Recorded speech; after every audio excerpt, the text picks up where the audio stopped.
Hello guys, welcome to our channel Anand academy. நம்ம இன்றைக்கி current affairs May 9 and 10க்கு பார்க்கலாம். ஃபஸ்ட்டு நம்ம முக்கிய தினங்கள் பார்க்கலாம். மே 9 வந்து நம்மளுக்கு உலக புலம்பெயர் பறவைகள் தினம், வேர்ல்டு மைக்ரேட்டரி பேர்த்டே வந்து செலிப்ரேட் பண்ணுறோம். ஒவ்வொரு ஆண்டும் வந்துட்டு மே மந்த்தும் அக்டோபர் மந்த்தும் 2வது சனிக்கிழமை வந்து என்ன பண்ணுவாங்க அப்படின்னா உலக புலம்பெயர் பறவைகள் தினம் வந்து கொண்டாடிட்டுருக்கோம். இந்த வருஷத்தோட கருத்துரு பாருங்கள், every bird counts your observation matter. Okay, அதாவது ஒவ்வொரு பறவையும் முக்கியம், உங்கள் அவதானிப்புகள் முக்கியமானவைன்னு சொல்லிட்டு இந்த வருஷத்துக்கான கருத்து வந்து கொண்டு வந்திருக்காங்க. இதோட நோக்கம் பார்த்தோம் அப்படின்னா புலம்பெயரும் பறவைகளின் பாதுகாப்பு மற்றும் அவற்றின் வாழ்விடங்களை வந்து பாதுகாப்பில் வந்து பொதுமக்களோட பங்களிப்பு வந்து ஊக்குவிக்கிறதுக்காண்டி இந்த டே வந்து செலிப்ரேட் பண்ணுறோம். நெக்ஸ்ட் வந்து மே 9 வந்து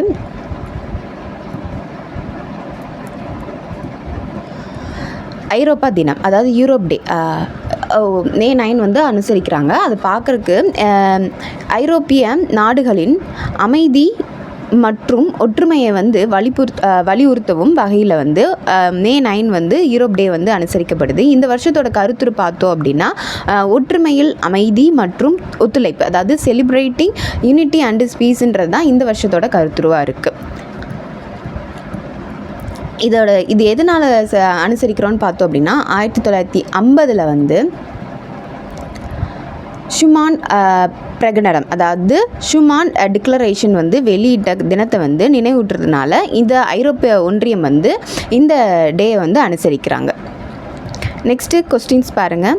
2026 ஆண்டில் பேரிடர் கால நிகழ்நேர தகவல்களை தெரிவிக்கவும் வேளாண்மை நடவடிக்கை வலுப்படுத்தவும் குவாரல் என்னும் மொபைல் செயலியை வந்து அறிமுகப்படுத்திய மாநிலம் எது நம்ம பார்த்தோம்னா இதுக்கு ஆன்சர் வந்து மிசோரம். இதுக்கு ஆன்சர் வந்து மிசோரத்தில் தான் இந்த மொபைல் செயலியை வந்து பேரிடர் கால நிகழ்நேர தகவல்களை வந்து தெரிவிக்கிறதுக்காண்டி மிசோரமில் வந்து அறிமுகப்படுத்தியிருக்காங்க. அதாவது வந்துட்டு பேரிடர்கள் குறித்த தகவல்களை பொதுமக்கள் உடனுக்குடன், அதாவது அதிகாரிகளுக்கு தெரிவிக்கிறதுக்கு இந்த செயலியை வந்து இப்போ மிசோரமில் வந்து கொண்டு வந்திருக்காங்க. அதே மாதிரி வந்து மிசோரம் மாநிலத்தில் பேரிடர் மேலாண்மை மற்றும் மறுவாழ்வு துறை வந்து இந்த செயலியை வந்து ஐஸ்வாவில் வந்து அறிமுகப்படுத்தியிருக்காங்க. இதன் மூலம் பார்த்தோம் அப்படின்னா மாநில பேரிடர் மேலாண்மை ஆணையம் மற்றும் மாவட்ட பேரிடர் மேலாண்மை ஆணையம் ஒருங்கிணைந்து மீட்பு பணிகளை மேற்கொள்ள முடியும் அப்படின்னு சொல்லியிருக்காங்க. அதே மாதிரி இந்த டிஜிட்டல் பேரிடர் மேலாண்மை முறையை பின்பற்றும் வடகிழக்கு இந்திய மாநிலங்களை மிசோரம் தான் ஃபஸ்ட்டு முன்னிலை வகிக்குதுன்னு சொல்லியிருக்காங்க. நெக்ஸ்ட்டு பாருங்கள், வந்தே மாதரம் பாடலை வந்து அவமதிப்பதை தண்டனைக்குரிய குற்றமாக மாற்ற எந்த சட்டத்தில் திருத்தம் செய்ய மத்திய அமைச்சரவை வந்து முன்மொழிந்தது அப்படின்னு பார்த்தோம் அப்படின்னா தேசிய கௌரவ சின்னங்கள் அவமதிப்பு சட்டம் 1971 படி இப்போது வந்தே மாதரம் பாடலுமே வந்துட்டு நம்மளுக்கு எதுக்குள்ள வந்திருக்கு அப்படின்னா தேசிய சின்னங்கள்ன்ற அடிப்படைக்குள்ளே வந்திருக்கு. ஸோ நம்ம என்ன பண்ணோம், இதுக்கு முன்னாடி எப்படி தேசிய கீதம் நம்மளுக்கு வந்து ஒரு மதிப்பு, தேசிய கொடிக்கெல்லாம் மதிப்பு கொடுத்துருந்தோமோ அதே மதிப்பை வந்து இனி வந்தே மாதரம் பாடலுக்கும் கொடுக்கணும் அப்படின்னு சொல்லிட்டு இந்த சட்ட திருத்தத்து மூலிமா நம்மளுக்கு இப்போ கொண்டு வந்திருக்காங்க. இப்போது அதாவது தற்போது நடைமுறையில் உள்ள தேசிய கௌரவ சின்னங்கள் அவமதிப்பு சட்டம் 1971 கீழே தேசிய கொடி, இந்திய அரசியலமைப்பு மற்றும் தேசிய கீதம் ஆகியவற்றுக்கு மட்டுமே சட்டப்பூர்வ பாதுகாப்பு இருக்குது. ஓகே, இப்போ அதோட எதை சேர்த்துருக்காங்க அப்படின்னு பார்த்தோம் அப்படின்னா வந்தே மாதரம் பாடலுக்கும் இந்த தேசிய கொடி, தேசிய கீதத்துக்கு இணையாக வந்து நம்ம பாதுகாக்கணும் அப்படின்னு சொல்லியிருக்காங்க. அதை மீறினா வந்து எனவே வந்து தேசிய கீதத்துக்கு இணையாக பாதுகாப்பை வந்தே மாதரம் பாடலுக்கும் வழங்கும் நோக்கில் வந்து இந்த சட்டம் வந்து திருத்தம் கொண்டு வந்திருக்கு. ஸோ இது மீறினா அப்படின்னா எப்படி அதுக்கு தண்டனை கிடைக்குமோ அதே மாதிரி இந்த இதுக்கும் தண்டனை வரும்னு சொல்லியிருக்காங்க. நம்ம இது ரிலேட்டடாக நம்ம இது பார்த்தோம் அப்படின்னா வந்தே மாதரம் பாடல் வந்து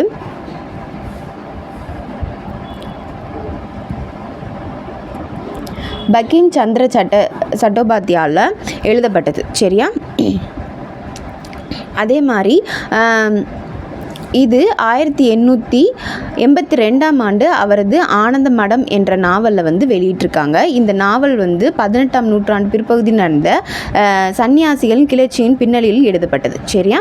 நெக்ஸ்ட்டு வந்துட்டு இந்த வந்தே மாதரம் பாடலின் 6 பக்திகளையும் பாடுவதற்கு சுமார் 3 நிமிடங்கள் ஆகும் என உள்துறை அமைச்சகம் வந்து தெரிவித்திருக்காங்க. சரியா? நெக்ஸ்ட் பாருங்கள், பிரதான் மந்திரி கிராம சடக் யோஜனாவின் 4ஆம் திட்டத்தின் தொடர்பான கீழ்காணும் கூற்றல் எது சரியானதுன்னு கேட்டிருக்காங்க. இதில் பாருங்கள், இந்த திட்டம் May 1, 2026 ஒடிசாவில் தொடங்கியிருக்காங்க. அதே மாதிரி 2025 முதல் 2029 வரையிலான நிதியாண்டுகளுக்கு இந்த திட்டத்தை வந்து செயல்படுத்த மத்திய அமைச்சரவை வந்து ஒப்புதல் அளிச்சிருக்கு.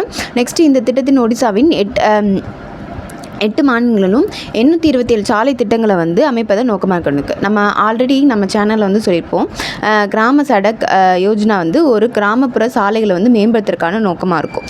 ஸோ இப்போ அதன்படி இப்போது இதோட 4ஆம் கட்டத்தை வந்து தொடங்கியிருக்காங்க. ஸோ இதில் இருக்க எல்லாமே கரெக்டாக May 1 தான் இதை ஸ்டார்ட் பண்ணியிருப்பாங்க. இந்த திட்டம் வந்து மத்திய அமைச்சரவைக்கு ஒப்புதல் அளிச்சிருக்கு. அதே மாதிரி வந்து இந்த திட்டம் ஒடிசாவில் 8 மாநிலங்களை 827 சாலை திட்டங்களை அமைப்பதை நோக்கமாக கொண்டிருக்கு. ஸோ இதுக்கான ஆன்சர் என்ன பார்த்தோம் அப்படின்னா, மேற்கூறிய அனைத்துமே சரிதான். சரியா? இப்போ அதை டீட்டெயிலாக பார்க்கலாம். மத்திய ஊரக வளர்ச்சித்துறை அமைச்சர் வந்து PMGSY 4, அதாவது இந்த திட்டத்தை வந்து ஒடிசாவில் May 1, 2026 வந்து அதோட 4ஆம் கட்டத்தை வந்து 1700 கோடி மதிப்பில் வந்து தொடங்கி வச்சுருக்காரு. ஸோ இந்த திட்டம் எது வரைக்கும் எக்ஸ்டெண்ட் பண்ணியிருக்காங்க அப்படின்னா 2024 to 25 நிதியாண்டு முதல் 2028 to 29 நிதியாண்டு வரைக்கும் வந்து நம்ம செயல்படுத்துறதுக்காண்டி ஒப்புதல் அளிச்சிருக்காங்க. சரியா? மத்திய அமைச்சரவை. அடுத்து வந்துட்டு ஒடிசாவின் 8 மாநிலங்களில் 8 மாநிலங்கள் அது என்னென்னு பார்த்தோம் அப்படின்னா, கந்தமால், கிரியோஞ்சர், கோர்த்தா, கோராபுட், மல்கன்கிரி, நபர்கங்பூர், ராயகடா மற்றும் சம்பல்பூர். இந்த 8 மாநிலங்கள்லேயும் எத்தனை கிலோமீட்டர்னு பாருங்கள், 1701.84 கிலோமீட்டர் தூரத்தை உள்ளடக்கிய 827 சாலைகள் திட்டங்களை வந்து இதில் வந்து இந்த திட்டத்தின் மூலமாக கொண்டு வந்திருக்காங்க. இதோட முக்கிய நோக்கம் பார்த்தோம் அப்படின்னா, இதன் மூலம் 898 கிராமங்கள் வந்து பயனடைவதோடு கிராமப்புறங்களில் கல்வி, சுகாதாரம் மற்றும் வேலைவாய்ப்புக்கான போக்குவரத்து வசதிகளும் மேம்படும் அப்படின்னு சொல்லியிருக்காங்க. நெக்ஸ்ட்டு பாருங்கள், 2026ஆம் ஆண்டிற்கான யுனெஸ்கோ கில்லர்மோ கானோ உலக பத்திரிகை சுதந்திர விருது, ஓகே, யுனெஸ்கோ கில்மோர் கானோ வேர்ல்டு ப்ரெஸ் ஃப்ரீடம் ப்ரைஸ் வந்து யாருக்கு வழங்கப்பட்டிருக்குன்னு பார்த்தோம் அப்படின்னா, சூடான் பத்திரிகையாளர்கள் சங்கத்துக்கு வந்து இந்த விருதை வந்து இப்போ வழங்கியிருக்காங்க. யுனெஸ்கோ அமைப்பு வந்து கடினமான மற்றும் ஆபத்தான சூழ்நிலையில் பத்திரிகை சுதந்திரத்துக்கு பணியாற்றுவதற்காக கௌரவிக்கும் வகையில் வந்து இந்த விருதை வந்து வழங்கியிருக்காங்க. 2026ஆம் ஆண்டில் சூடானில் நிலவும் உள்நாட்டு போர் மற்றும் சவால்களை மத்தியிலும் துணிச்சலாக பணியாற்றுவதற்கான சூடான் பத்திரிகையாளர் சங்கத்திற்கு இந்த விருதை வந்து வழங்கியிருக்காங்க. நெக்ஸ்ட் பாருங்கள், மாற்றுத்திறனாளிகள் உரிமைகள் சட்டம் 2016 தொடர்பாக வந்து இந்திய உச்சநீதிமன்றம் வந்து சமீபத்தில் வழங்கிய தீர்ப்பின்படி அமிலவீச்சால் பாதிக்கப்பட்டவர்கள் வந்து எந்த வரைக்குள்ள புதிதாக சேர்க்கப்பட்டிருக்காங்கன்னு பார்த்தோம் அப்படின்னா, அவங்க வந்து கட்டாயமாக அமிலம் குடிக்க வைக்கப்பட்டதால் பாதிக்கப்பட்டவர். ஆக்சுவலாக வந்து நம்ம வெளிப்புற அதாவது வெளிப்புறத்தில் இருந்து இருக்கிறது காயத்துலேயும் நம்மளுக்கு உள்ளேயும் நம்மளுக்கு அமிலம் குடிக்கிறதுனால வர அந்த கட்டாயமாக அமிலம் குடிக்க வைக்கப்பட்டதால் பாதிக்கப்பட்டவர்களையும் நம்மளுக்கு எதில் கொண்டு வந்திருக்காங்க அப்படின்னு பார்த்தோம்னா, மாற்றுத்திறனாளி உரிமை சட்டத்தில் கொண்டு வந்திருக்காங்க. வெளிப்புறத்தில் இருக்கிறது மட்டும் குறை கிடையாது, உள்ளே இருந்தாலும் அது குறை தான் அப்படின்னு சொல்லிட்டு இப்போது இந்த இதை கொண்டு வந்திருக்காங்க. இதுபடி பார்த்தோம் அப்படின்னா, மாற்றுத்திறனாளிகள் உரிமைகள் சட்டம் 2016 கீழ் அமில வீச்சால் பாதிக்கப்பட்டவர் என்பதற்கான வரையறையை இந்திய உச்சநீதிமன்றம் விரிவுபடுத்தியிருக்கு. ஸோ இதுக்கு முன்னாடி இருந்துச்சு, ஸோ இப்போ இவங்களுக்காண்டி கொஞ்சம் எக்ஸ்டெண்ட் பண்ணியிருக்காங்க. இதுலேயே இவங்க பயனடைகிற வகையில் வெளிப்புற காயங்கள் மட்டுமின்றி ஒருவரை கட்டாயமாக அமிலம் குடிக்க வைக்கப்பட்ட சம்பவங்களில் உயிர் பிழைத்தவர்களையும் இந்த சட்டத்தின் கீழ் கொண்டு வர உச்சநீதிமன்றம் உத்தரவிட்டிருக்கு. இதன்படி பார்த்தோம் அப்படின்னா, இந்த விரிவுபடுத்துறதுக்கு உச்சநீதிமன்றம் அதோட அரசியலமைப்பு ஷரத்து 142 சிறப்பு அதிகாரத்தை வந்து பயன்படுத்தியிருக்காங்க. ஆக்சுவலாக வந்து இது இன்னும் சட்டமாக்கல, ஆனால் உச்சநீதிமன்றம் வந்து அதுக்கான ஒரு பவர் இருக்கும் இல்லையா, அந்த பவர், அதாவது அரசியலமைப்பு ஷரத்து வந்து 142 வந்து அதுக்கு சிறப்பு அதிகாரம் இருக்குது உச்சநீதிமன்றத்துக்கு. ஸோ அதனால் ஒரு சட்டம் வந்து நாடாளுமன்றத்தில் வரலைனாலும் அவங்க வந்து இந்த சரத்தை யூஸ் பண்ணி அதை என்ன பண்ணலாம் அப்படின்னா கொண்டு வரலாம். அதுதான் சொல்லியிருக்காங்க. இது ரொம்ப இம்பார்ட்டன்ட். நாடாளுமன்ற இந்த சட்டத்தை வந்து முறையாக திருத்தம் செய்யும் வரை இன்னும் அங்கே வந்து திருத்தம் கொண்டு வரல. அது வரைக்கும் இந்த விரிவாக்கத்தை ஒரு கருதப்படும் சட்ட திருத்தமாக டீமண்ட் அமெண்ட்மெண்ட்டாக வந்து கருத வந்து உச்சநீதிமன்றம் அதோட சிறப்பு அதிகாரமான சரத் எதை பயன்படுத்தியிருக்காங்க 142 பயன்படுத்தியிருக்காங்க. இதன் மூலம் வெளியில் தெரியக்கூடிய காயங்கள் இல்லாவிட்டாலும் உட்புற உறுப்புகள் பாதிக்கப்பட்டாலும் மாற்றுத்திறனாளிகள் உரிமைகளில் வந்து மறுவாழ்வு மற்றும் நிதி உதவி கிடைக்க வந்து வழிவகை செய்யுது. சரியா? நெக்ஸ்ட் வந்து பாருங்கள், தமிழக அரசால் வரலாற்றில் ஜோசப் விஜய் வந்து தமிழ்நாடு மாநிலத்தின் எத்தனையாவது முதலமைச்சர் ஆனார் பார்த்தோம் அப்படின்னா இதுக்கு வந்து ஆன்சர் வந்து 13வது முதலமைச்சர். ஸோ அதாவது சுதந்திரத்துக்கு பின் நான் வந்து பார்க்குறோம். இன்றைக்கி மே 10 வந்து 2026 வந்து சென்னை ஜவஹர்லால் நேரு உள் விளையாட்டு அரங்கில் வந்து நடைபெற்ற விழாவில் முறைப்படி வந்து அவர் பதவியேற்றுக் கொண்டார். இப்போ நம்ம அவங்களோட வரிசையெல்லாம் பார்த்தோம்னா சுதந்திரத்துக்கு பிறகு நான் சொல்கிறேன். சுதந்திரத்துக்கு பிறகு பார்க்கும்போது நம்மளுக்கு first PS Kumaraswamy Raja, C Rajagopalachari, K Kamaraj, M Bhaktavatsalam, CN Annadurai, அடுத்து Mu Karunanidhi, MG Ramachandran, VN Janaki, J Jayalalithaa, O Panneerselvam, அடுத்து எடப்பாடி, K பழனிசாமி, MK ஸ்டாலின். இப்போ இதோட இவங்களோட வரிசையில் வந்துட்டு C ஜோசப் விஜய் அவர்கள் 13வது பதவியேற்றிருக்காரு. நெக்ஸ்ட்டு பாருங்கள்,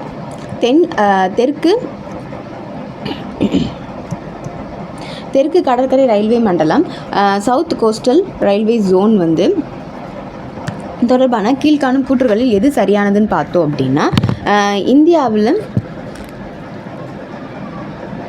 18வது ரயில்வே மண்டலமாக அமையும். இது தலைமையகம் வந்து ஆந்திர பிரதேசத்தின் விசாகப்பட்டினத்தில் அமையுள்ளது. இந்த மண்டலம் 2026 ஜூன் 1 முதல் அதிகாரப்பூர்வமாக செயல்பட துவங்கும் பார்க்குறோம்.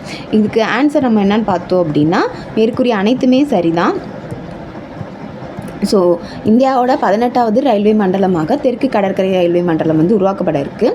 அந்த மாநிலத்தோட தலைநகரம் வந்து ஆந்திர பிரதேசமான விசாகப்பட்டினத்தில் அமைய இருக்குது. அதே மாதிரி மத்திய ரயில்வே அமைச்சர் அஸ்வினி வைஷ்ணவ் வந்து ஜூன் 1, 2026 வந்து அதிகாரப்பூர்வமாக அறிவிக்கப்பட உள்ளது. சரியா? நெக்ஸ்ட்டு வந்துட்டு இதில் குண்டக்கல், குண்டூர் மற்றும் விஜயவாடா ஆகிய ரயில்வே கோட்டங்களும் அதாவது டிவிஷன்ஸும் அடங்கும்னு சொல்லியிருக்காங்க. ஆந்திர பிரதேசம் முழுவதும் ரயில்வே நிர்வாகத்தை சிறப்பாக கையாளவும் அப்பகுதியின் ரயில்வே செயல்பாட்டுக்கான திறனை மேம்படுத்தவும் இந்த புதிய மண்டலம் வந்து உருவாக்கியிருக்காங்க. நெக்ஸ்ட்டு பாருங்கள், சர்வதேச இடம்பெயர்வு அமைப்பு IOM வெளியிட்ட உலக இடம்பெயர் அறிக்கை 2026 படி வெளிநாடுகளில் இருந்து அதிகப்படியான பணவரவை பெறும் நாடுகளில் முதலிடம் பிடித்த நாடு எதுன்னு பார்த்தோம் அப்படின்னா இதுக்கு ஆன்சர் வந்து இந்தியா. சரியா? இப்போ இந்தியா தான் வந்து அதிகமாக வந்து என்ன பண்ணியிருக்காங்க அப்படின்னா பணவரவை பெற்றிருக்காங்க. சர்வதேச இடம்பெயர்வு அமைப்பு இன்டர்நேஷ்னல் ஆர்கனைசேஷன் ஃபார் மைக்ரேஷன் தனது 13வது பதிப்பான உலக இடம்பெயர் அறிக்கையை வந்து 2026 வெளியிட்டிருக்காங்க. பார்த்தோம் அப்படின்னா 2024 ஆண்டில் 137 பில்லியன் அமெரிக்க டாலர்களும் அதிகமான பணவரவை பெற்று இந்தியா வந்து உலகளவில் முதலிடத்தை பெற்றிருக்கு. 2010 ஆண்டு முதல் உலகளாவிய வெளிநாட்டு பணவரவில் இந்தியா தொடர்ந்து முதலிடத்தை தக்க வச்சிருக்கு. மேலும் 100 பில்லியன் டாலரை இலக்கை கடந்த ஒரே நாடாகவும் இந்தியா வந்து திகழ்கிறது. அதே மாதிரி இந்தியாவுக்கு அடுத்தபடியாக மெக்சிகோ 2ஆம் இடத்திலும் பிலிப்பைன்ஸ் வந்து 3ஆம் இடத்துலையும் இருக்குது. சரியா? அதே மாதிரி உலகிலேயே வெளிநாடுகளுக்கு அதிக பணம் அனுப்பும் நாடாக அமெரிக்கா தொடர்ந்து நீடிக்கிறது. அதன் மொத்த பரிமாற்றம் வந்து 100 பில்லியன் டாலரை வந்து கடந்திருக்கு. சரியா? நெக்ஸ்ட் பாருங்கள், இந்தியாவில் முதல் நடமாடும் படுக்கை அறை கொண்டு செல்லக்கூடிய MRI போர்ட்டபிள் பெட்சைடு MRI வந்து வசதி வந்து அறிமுகப்படுத்திய மருத்துவ நிறுவனம் எதுன்னு பார்த்தோம்னா இதுக்கான ஆன்சர் வந்து எய்ம்ஸ். புதுடெல்லியில் இருக்கவங்களாம் புதுடெல்லியில் இருக்க எய்ம்ஸ் மருத்துவமனை தான் வந்து இப்போ இந்த முதல் நடமாடும் படுக்கை அறை கொண்ட செல்லக்கூடிய MRI போர்ட்டபிள் பெட்சைடு MRI வந்து அறிமுகப்படுத்தியிருக்காங்க. புதுடெல்லியில் உள்ள அகில இந்திய மருத்துவ அறிவியல் கழகம் தீவிர சிகிச்சை பிரிவு மற்றும் அவசர சிகிச்சையில் உள்ள நோயாளிக்கு இந்தியாவில் முதல் நடமாடும் MRI மேக்னெட்டிக் ரெசோனன்ஸ் இமேஜிங் அமைப்பை வந்து அறிமுகப்படுத்தியிருக்காங்க. வழக்கமான எம்ஆர்ஐ ஸ்கேன் எடுக்க நோயாளிகளை ஸ்கேன் அறைக்கு வந்து கொண்டு செல்லணும். ஆனால் இந்த புதிய தொழில்நுட்பத்தை பயன்படுத்தி நோயாளிகள் படுக்கை அருகிலேயே வந்து கொண்டு சென்று மூளை ஸ்கேன் செய்ய எடுக்க முடியும். அதே மாதிரி இது வந்து யார் யாருக்கெல்லாம் உதவும்னு பார்த்தோம் அப்படின்னா, பக்கவாதம், தலையில் காயம் மற்றும் நரம்பியல் அறுவை சிகிச்சை செய்து கொண்ட தீவிர நிலையில் உள்ள நோயாளிகளுக்கு இது மிகவும் பயனுள்ளதாக இருக்கும். அதே மாதிரி இது மிக குறைந்த காந்தப்புலம் கொண்ட, அதாவது லோ ஃபீல்டு கொண்ட சாதனம் என்பதால் இதற்கான தனி பாதுகாக்கப்பட்ட பிரத்யேக அறைகள் வந்து தேவையில்லை அப்படின்னு சொல்கிறாங்க. ஸோ இதோட மே 9 and 10க்கான கரண்ட் அஃபேர்ஸ் முடிஞ்சு. ஸோ நம்ம மே 1லேருந்து இருக்கிற கரண்ட் அஃபேர்ஸ் நம்ம சேனல் இருக்குது, மறக்காமல் பார்த்துருங்க. அதே மாதிரி குரூப் 4க்கான தமிழ் இலக்கணம் கிளாஸஸ் போய்கிட்டு இருக்கு. ஸோ இந்த மாதிரி வீடியோஸ் எல்லாம் பார்க்குறதுக்கு மறக்காமல் சேனலை சப்ஸ்கிரைப் பண்ணிக்கோங்க. தேங்க்யூ.